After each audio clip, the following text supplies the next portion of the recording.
Estimados estudiantes, vamos a continuar. Y bien, con los preámbulos indicados, ya quisiera iniciar propiamente con algunos jalones importantes dentro de esta visión histórica. ¿Sí? A ver.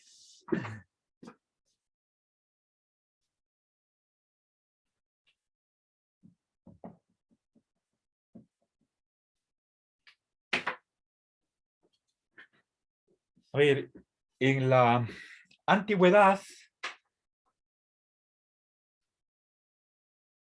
podemos, quisiera referirme a los últimos años de la República Romana. Ahí ya se reconocieron tanto los ciertos derechos civiles y otros derechos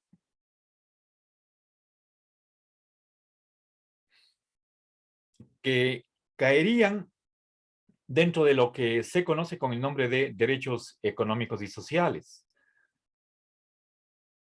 A ver qué, pero prefiero utilizar otra clasificación y que voy a explicar más luego, entre derechos de libertad y derechos de bienestar.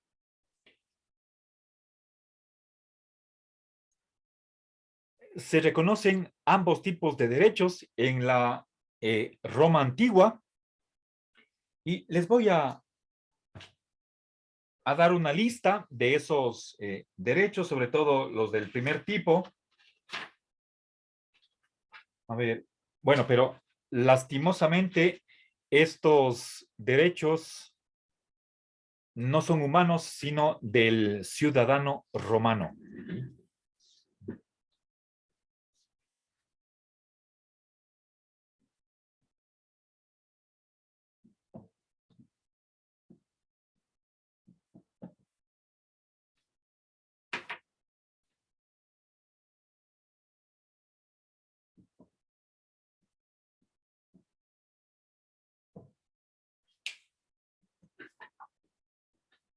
Bien, entre ellos tenemos los siguientes: derecho al matrimonio, a la vida, a la inviolabilidad del domicilio. Sí, por favor, esto no es invento de los modernos. A la integridad física, al debido proceso, sí, proceso judicial, el habeas corpus, ya les dije, es una protección que da el Estado frente a una detención, una prisión arbitraria, libertad de expresión y un derecho de participación política. Entre los derechos de bienestar están la anona,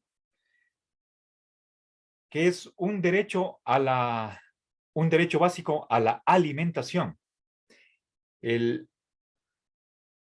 La República hacía un reparto de granos y eso era lo que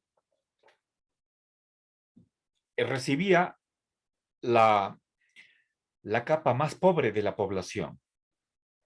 Entonces, había todo una infraestructura, dinero para realizar esta actividad. Todo eso está bien estudiado por los historiadores. Un derecho al público esparcimiento. Ahora, implícitamente hay un reconocimiento de presunción de inocencia, del principio de que ninguna persona puede ser juzgada dos veces sobre lo mismo. ¿Sí? Una amplia libertad religiosa. Los extranjeros tenían derecho a radicarse ¿Qué más? Tenemos derecho a apelar ante una sentencia de pena de muerte y también derecho de asociación. Bien, entonces están reconocidos varios derechos. El que me interesa más es la anona, ¿sí? A ver, anona, ¿sí?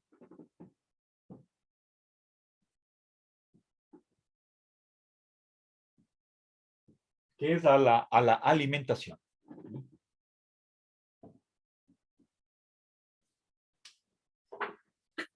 Bien, ahora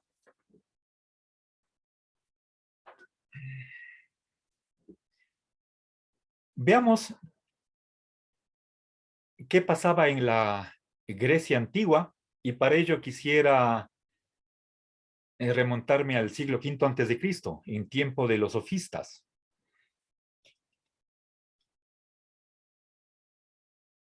A ver, no estoy seguro de si era un derecho humano o un derecho de los atenienses que consiste en derecho a la defensa. Es decir, cuando uno es acusado y tiene que presentarse ante un juez, tenía el derecho de presentar una argumentación en descargo. En, en el siglo V, lo que tenían que hacer los acusados era pagar a un sofista para que le dé escribiendo una defensa que tenía que aprenderse de memoria y recitar ante el juez. Más luego este derecho eh, se fue desarrollando y, si no estoy mal, fue en la Edad Media que se reconoció el derecho a una asistencia letrada. Es decir, hay una persona encargada que es culta en cuestiones jurídicas y que puede ejercer la defensa a favor del acusado. Pero un precedente de ese futuro derecho ya está presente en la antigüedad. Ahora, si nosotros pasamos a los estoicos, entonces ahí sí hay una defensa de derechos humanos, derechos que los tenemos por naturaleza, simplemente por el hecho de ser seres humanos, no por ser atenienses o griegos o bárbaros o libres o esclavos. Bajo cualquier condición hay ciertos derechos. ¿Sí? Eso es una idea de los estoicos.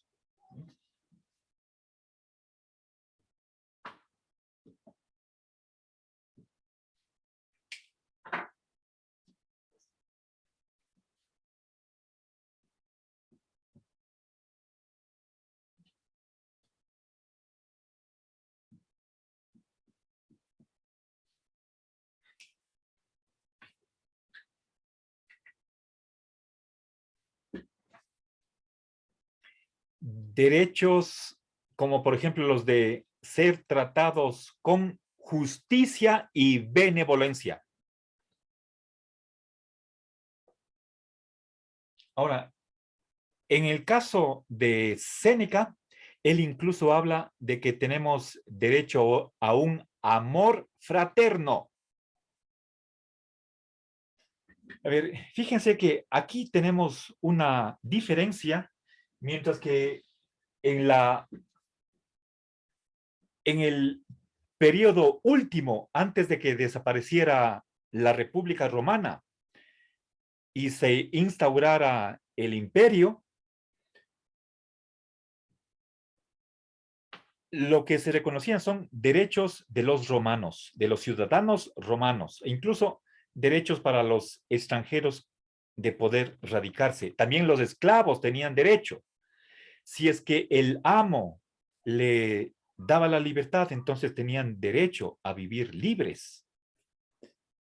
Eso era un derecho reconocido en la República o en el último periodo de la República. Derechos del ciudadano romano. En cambio, los estoicos están hablando de derechos del ser humano, ¿sí? Es otro tipo de derechos. Entonces, aquí hay una diferencia, ¿sí? Ahora, les mencioné a Séneca, ¿sí? A ver, el derecho a ser tratados con justicia y benevolencia.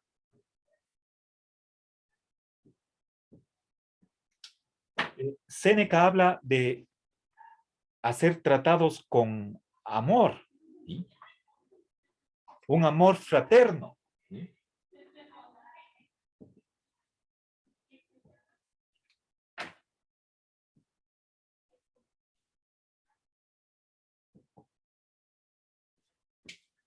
Amor como entre hermanos, ¿sí? Bien. El, fíjense, entonces, tenemos aquí lo que se llama la corriente justnaturalista. Ya está presente en los estoicos, ¿sí? Sabemos que el estoicismo tiene su origen alrededor del año 300, puede ser unos 5 años antes, después de la muerte de Aristóteles en Atenas, y duró hasta el siglo III de nuestra era en el Imperio Romano.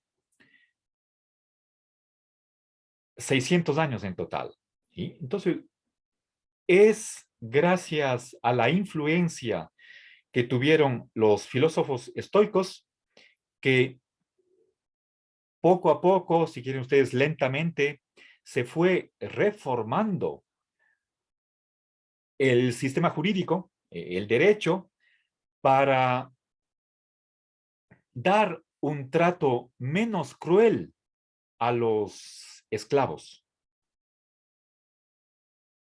Y luego,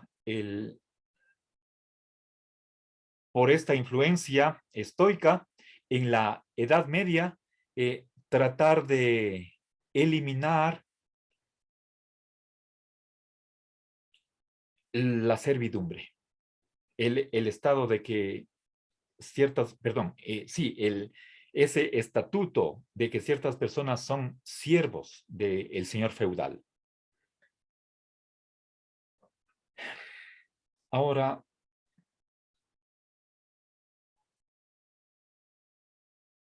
si es que se habla de que estamos, de que todo ser humano debería ser destinatario de un amor fraterno, recuerden, fraterno significa como hermanos. En latín, hermano se dice frater, y se supone que los hermanos son iguales. Y entonces hay una tendencia igualitarista detrás de la filosofía estoica. Ahora, cuando pasamos ya a inicios de la Edad Media, tenemos que hacer referencia a varios padres de la Iglesia, como por ejemplo San Gregorio Nacianzo, San Basilio, San Juan Crisóstomo y San Ambrosio. Ya eso en el siglo V. Todos ellos, obviamente, de tendencia cristiana. Y acá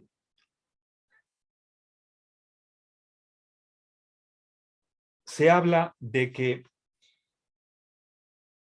la comunidad de bienes es el estado originario y natural de la humanidad, la comunidad de bienes, ¿sí?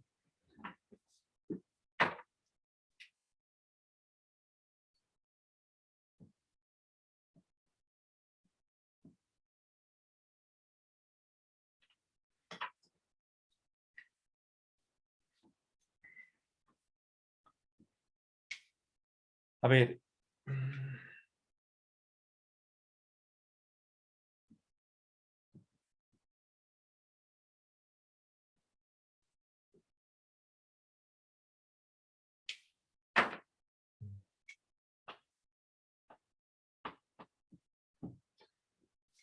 bien.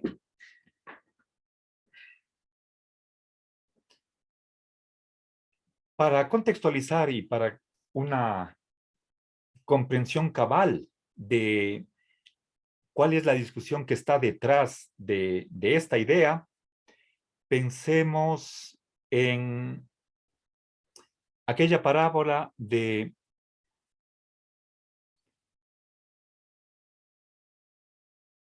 ya, Carol, del joven rico. Que todos ustedes la conocen. Un joven le pregunta a Jesús, Maestro bueno, ¿qué tengo que hacer para ganarme el reino de los cielos? Jesús le contesta, cumple los mandamientos. Y le responde, ya los cumplo, ¿qué más me falta? Y Jesucristo dice, si quieres ser perfecto, vende todo lo que tienes, repárteselo a los pobres y luego ven y sígueme. Y el joven se alejó triste porque era rico. Y el Evangelio nos cuenta que Jesús terminó diciendo, más fácil es que un camello entre o pase por el ojo de una aguja que no que un rico entre en el reino de los cielos. Bien, sabemos por el libro de los Hechos que los primeros cristianos vivían practicando esta parábola del joven rico. Tenían todas las cosas en común, o sea, quien quería integrarse a la comunidad, entregaba a los apóstoles todos los bienes que pasaban a ser de la comunidad y nadie pasaba necesidad. Esa es la comunidad de bienes, ¿sí? Incluso sabemos que San Agustín se negaba a ordenar sacerdotes si es que no cumplían la palabra del joven rico. Bien, esto es un comunismo cristiano.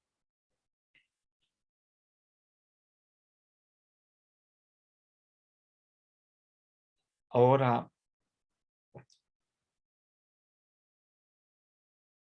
por supuesto, se ha discutido eh, todo esto dentro de la filosofía cristiana o el pensamiento cristiano, pero la idea es la de que Dios ha dado la tierra al género humano para satisfacción de todos. Hay un destino común de los bienes. Y eso es lo que se practicaba en las comunidades cristianas de la antigüedad.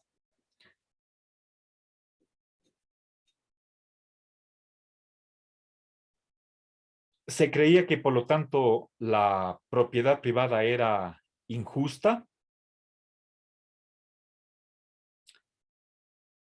y que cuando digo acá que esta comunidad de bienes es natural, se está queriendo decir que la propiedad privada ha sido invento de los hombres. En realidad, los santos padres, como los que mencioné, por ejemplo, San Juan Crisóstomo, creen que la propiedad privada es producto del pecado, invento de los hombres. lo natural.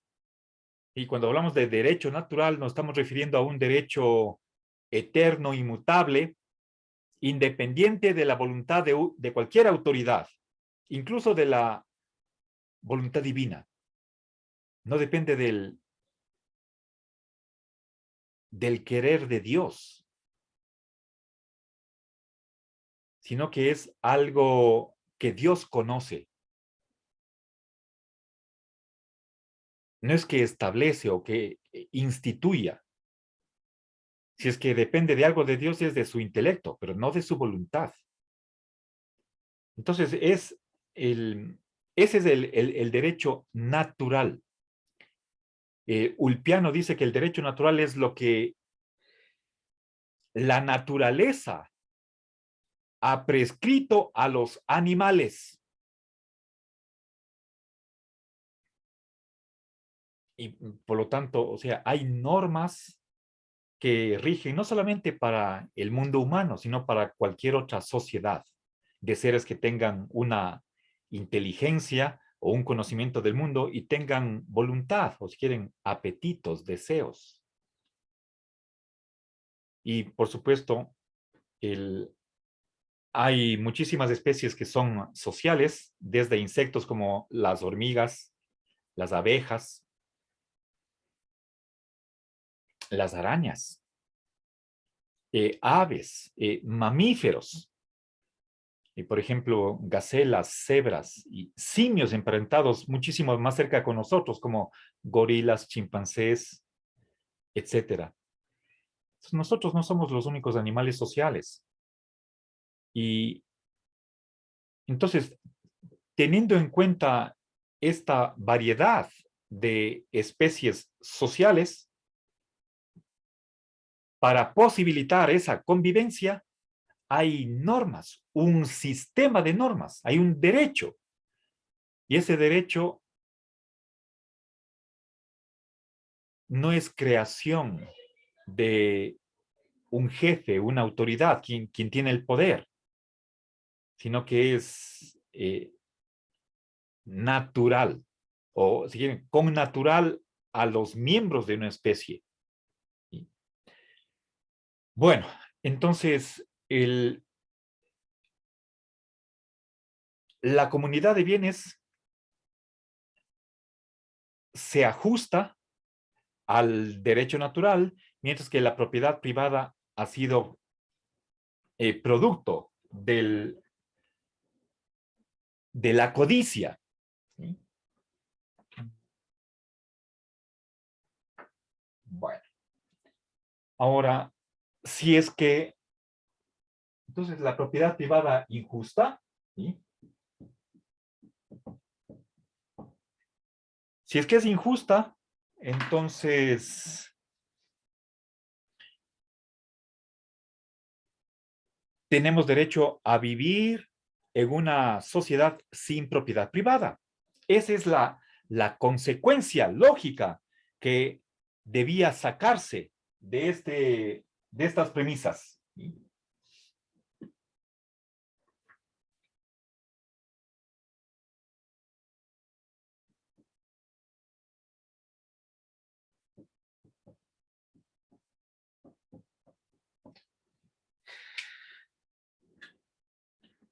Bien. Inconsecuentemente,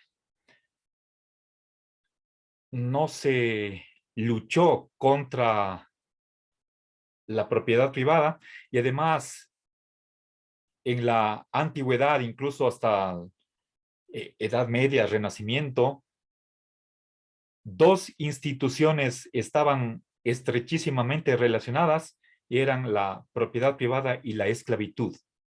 Entonces, estas discusiones van acerca de la propiedad privada, también está relacionada con la esclavitud. Así como es puesto que todos somos iguales, y esa idea ya está desde la antigüedad en los estoicos. Entonces, no es correcto que unos sean esclavos y otros sean amos.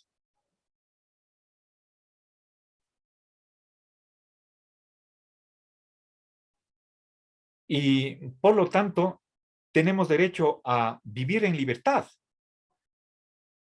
como así también vivir sin propiedad privada. Bueno, avancemos, pasemos al...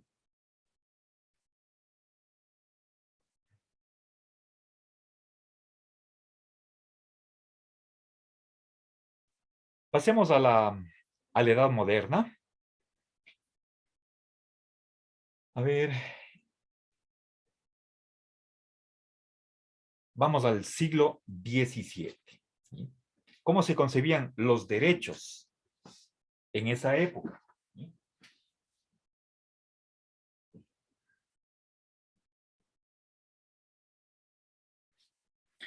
Ya a finales de la Edad Media. Eh,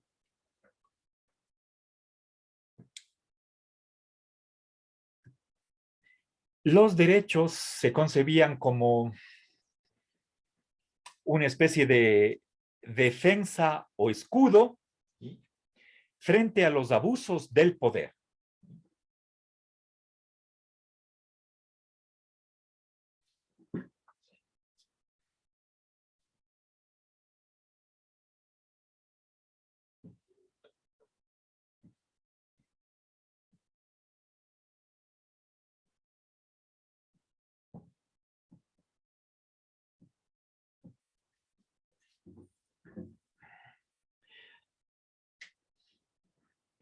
Una defensa o escudo para protegerse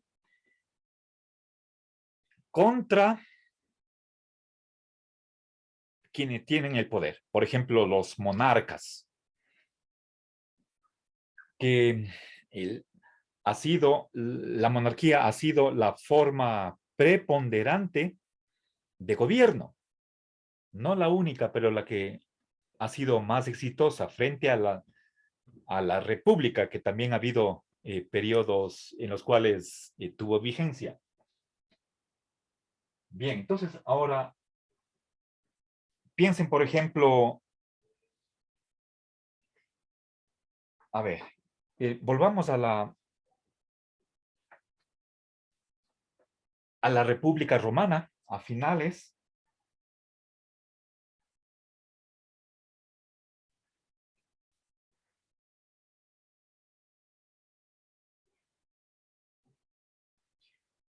Les mencioné que se reconocía el derecho a la vida y, a ver,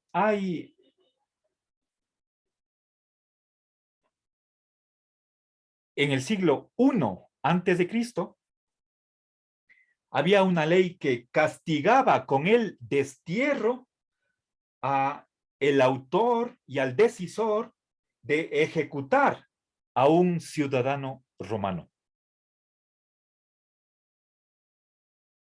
Entonces, fíjense, si es que alguien en el gobierno es el responsable de la muerte de algún romano, entonces a ese funcionario del gobierno hay que castigarle por ley, ¿sí? Ese es más o menos el espíritu de cómo se concebían los derechos, ¿sí?, preponderantemente hasta el siglo XVII, y en realidad eso poco a poco va a cambiar hasta ya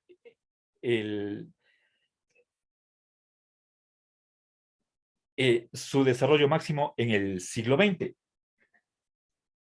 A ver, entonces, ¿qué quiere esto decir? Que este derecho impone una cierta obligación con respecto al poder público de no hacer ciertas cosas, ¿sí? Es obligación del...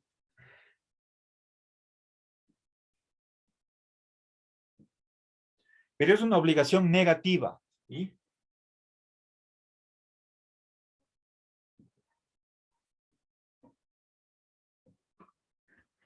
Bien. Ahora, por favor, esto es importante de acá, que ¿quién es el que responde frente a esos derechos? acá hasta, he mencionado ahí el siglo XIX como una tendencia mayoritaria. No quiero decir que solo ha habido esta visión de lo que son los derechos, pero sí es la manera general de ser concebidos frente al poder. No es frente a otros individuos, a otros particulares, sino a quien ejerce el poder. Principalmente piensen en las monarquías absolutas, en un rey que no está sometido a ninguna ley, sino que al revés, todas las leyes dependen de la voluntad real. No estamos pensando en monarquías constitucionales. Eso es invento posterior. Ya en por ejemplo, a partir de la Revolución Francesa, estamos antes de, ¿sí? A finales del...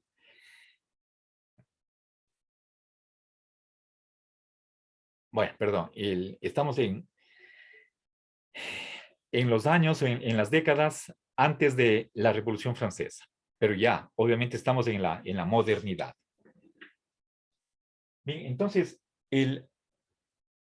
los derechos imponen una obligación de parte de quienes ejercen el poder público, de que hay ciertas cosas que no puede hacer frente al individuo. No puede violar su vida privada. ¿Sí?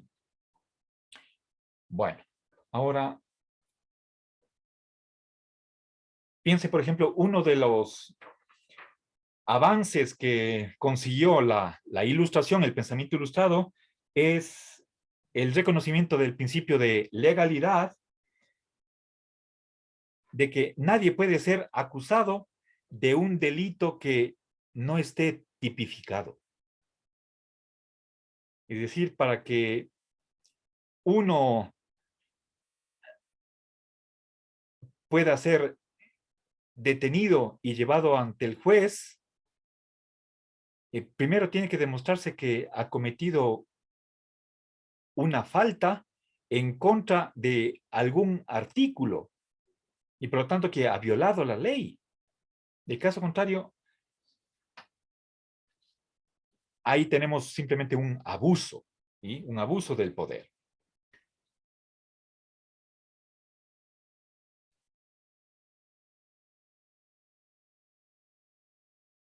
A ver,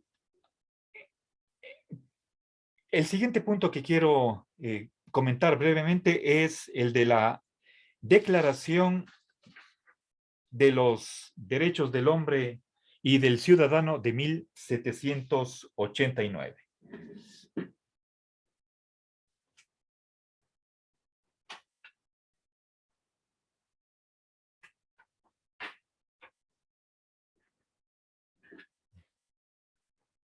A ver, ahí ya se reconocen los derechos naturales de todo ser humano. Y luego, ese reconocimiento se constitucionalizó en el año 1791.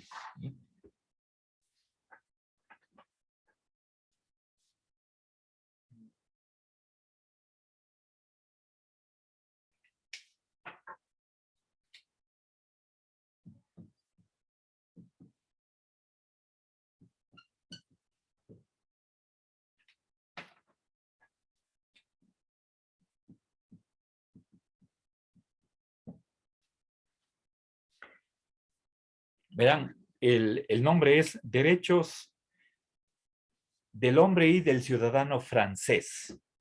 Entonces, están ahí ambas cosas. ¿Sí? No solamente para todo francés, sino también en general para todo ser humano. Es derechos para todos. ¿Sí? Eso es derechos naturales. Ya les voy a leer cómo está el reconocido. A ver, pasemos a la Constitución de 1793. Hay una primera Constitución del año 1791. En la del 93, el artículo 1 dice lo siguiente, ¿sí?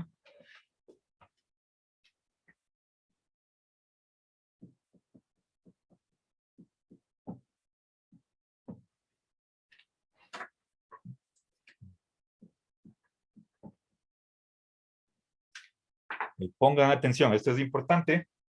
También les voy a subir, estoy utilizando otra hojita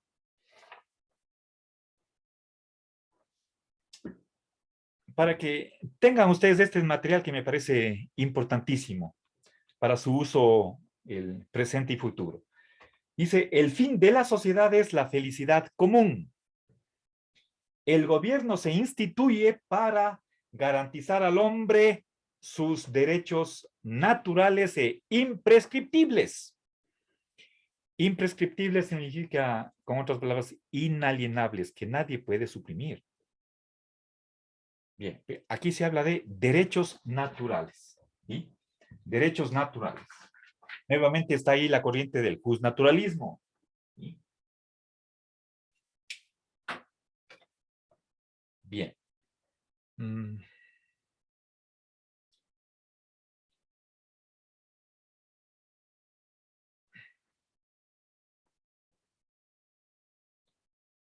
Está derechos sociales a la subsistencia, a la instrucción, al trabajo y cuando éste falte, a unos socorros públicos que la aseguren.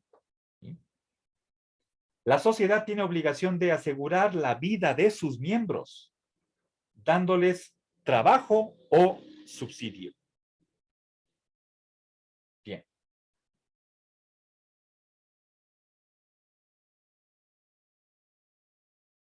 Bien, no sé si en qué lugar está esta idea de que todos los hombres nacen libres e iguales en derechos. Posiblemente esté en esta Constitución del año 1793, en el artículo 2. Derechos iguales.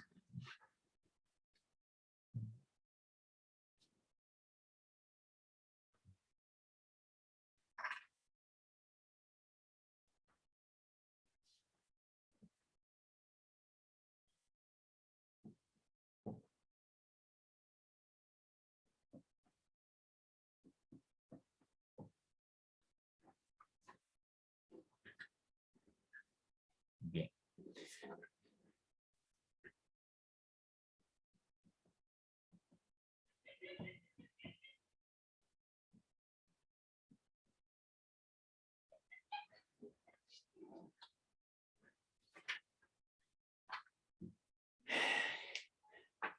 Por favor,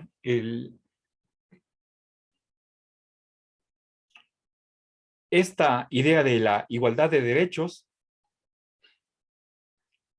también está asumida, retomada en el año de 1948 por las Naciones Unidas, con la diferencia de que si no es en el año 1789 o 1793, ahí se dice, todos los hombres nacen y permanecen durante su vida libres e iguales en derechos.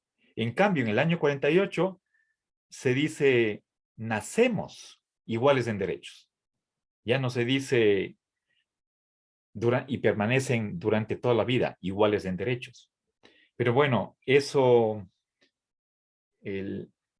si bien se mira, no es correcto, no es verdad. No nacemos iguales en derechos.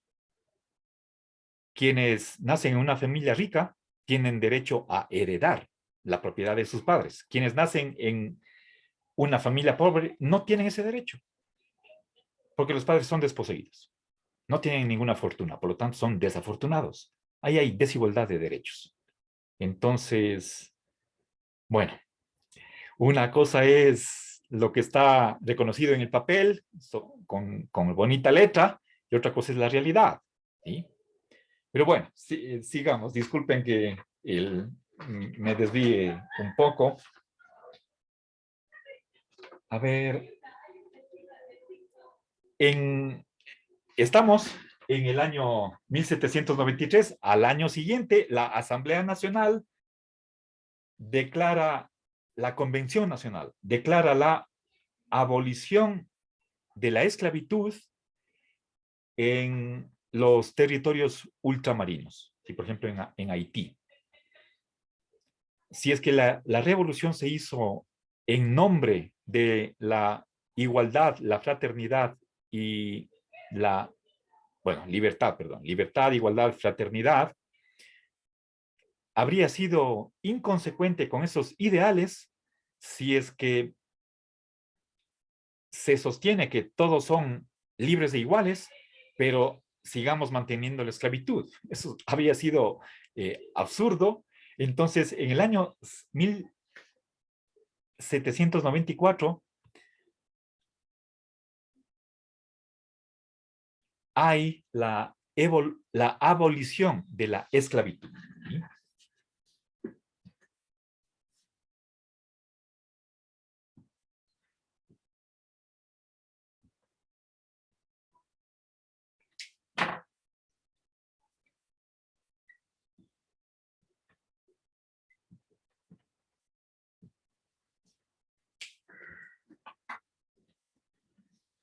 Bien, a finales del siglo XVIII.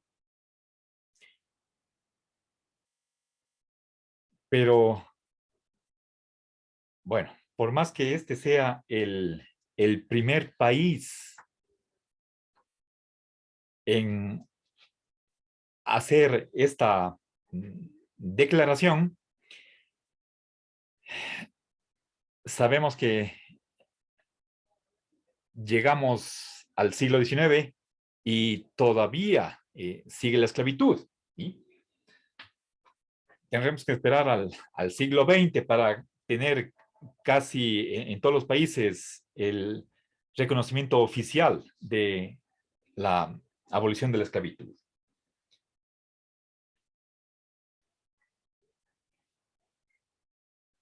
Quisiera pasar al siglo XIX, a la Constitución francesa de 1848. En el preámbulo, nuevamente se dice lo siguiente: la República Francesa reconoce los derechos y los deberes anteriores y superiores a las leyes positivas. Eso está en el artículo 3.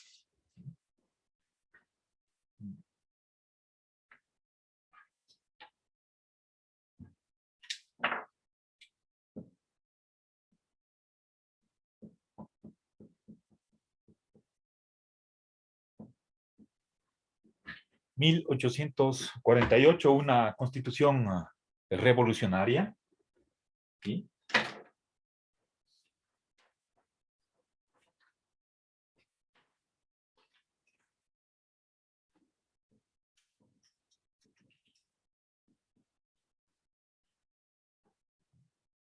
Aquí lo importante es que se relaciona derechos con deberes, que son anteriores y superiores a las leyes positivas.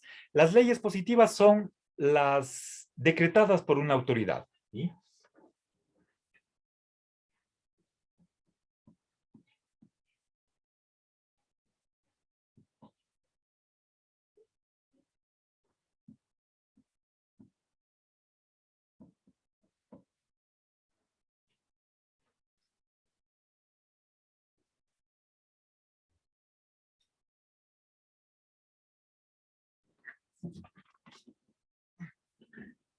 De esta manera abrevio derecho positivo. ¿sí? A las leyes positivas. Recuerden, eso de derecho positivo también es ambiguo, no voy a explicar en este momento, pero simplemente referirme a la etimología latina de positivo, viene de positum, que es lo que corresponde en latín a nuestro participio pasado, puesto. ¿Sí? Positum significa puesto. ¿Puesto por quién? Decreto de una autoridad. ¿Sí? Puede ser el monarca, puede ser un colectivo.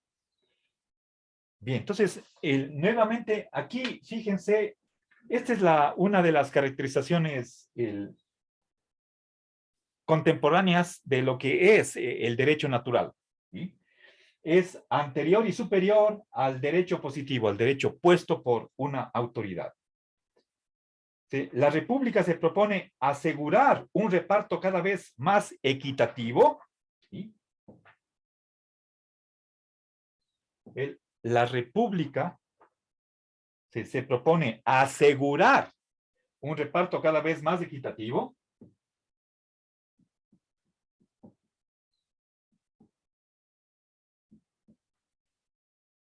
de las cargas y ventajas de la sociedad, ambas cosas, cargas y ventajas. Las cargas son los deberes y las ventajas son los derechos. Dice, aumentar el bienestar de todos. ¿Sí? Aumentar el bienestar de todos. ¿Sí? En vez de que haya una nobleza, una élite que viva en palacios, que vista con lujos, con joyas, y otros que están en la pobreza. Entonces, la república que vea por todos. ¿Sí?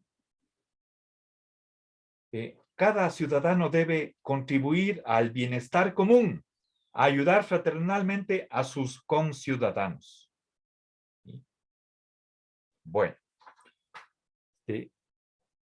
estimados estudiantes, ya se me acabó la hora, entonces voy a acabar aquí la presente clase. Continuaremos la próxima. Que pasen bien, una buena tarde.